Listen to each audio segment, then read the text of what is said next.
बिस्मिल्लाहिर्रहमानिर्रहीम। अस्सलाम वालेकुम व्यूअर्स, कैसे हैं आप? उम्मीद करती हूँ आप सब खैरियत से होंगे। सो व्यूअर्स, आज हम बात करेंगे कि चेस्ट इन्फेक्शन क्या है, इसकी अलामात क्या है और इसका ट्रीटमेंट क्या है। मौसम की तब्दीली के साथ नज़ला, ज़ुकाम, खांसी आम हो जाता है। नज़ला ज़ुकाम के बाद सीने के इन्फेक्शन को नहायत ही अहम चीज़ समझा जाता है।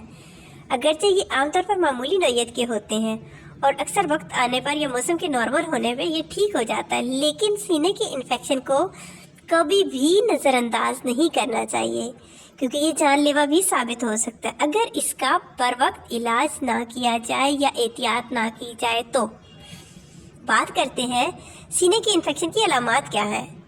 मुस्तकिल खांसी और खांसी के साथ बलगम का आना, खांसी के साथ खून का आना, सांस का फूलना, बहुत तेज़ सांस का आना और सांस के साथ खरखराहट, बुखार का होना, दिल की धड़कन का तेज़ होना या सीने में दर्द और तनाव का रहना, बेजात थकावट, सर दर्द, पसीने का आना, भूख का ना लगना या जिस्म में दर्द का होना। बात करते हैं कि हम घर के अंदर रहकर इसकी एहतियात कैसे कर सकते हैं। अगर आपको ये तमाम अलामात ज़ाहिर हो रही हैं तो आपको चाहिए कि आप ज़्यादा से ज़्यादा आराम करें, पानी का इस्तेमाल करें, सोते वक्त सर के नीचे 2 तकिए रखें ताकि सर आपका ऊंचा रहे और सांस लेने में आपको दुश्वारी ना हो। सिगरेट का इस्तेमाल कम कर दें, मुतवाज़न ग़िज़ाओं का इस्तेमाल करें, गर्म पानी का इस्तेमाल आम कर दें।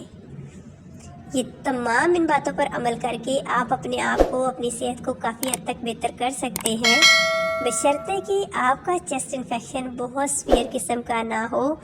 अगर आपको चेस्ट इन्फेक्शन बहुत सीवियर लग रहा है तो आपको डॉक्टर को एक दफ़ा लाजमी चेक करवाना चाहिए क्योंकि ये जानलेवा साबित भी हो सकता है। उम्मीद करती हूँ आपको मेरी आज की वीडियो पसंद आई होगी। जाने से पहले कमेंट कीजिएगा, लाइक कीजिएगा और चैनल को सब्सक्राइब कीजिएगा। तो हमें याद रखिएगा। फिर मिलते हैं।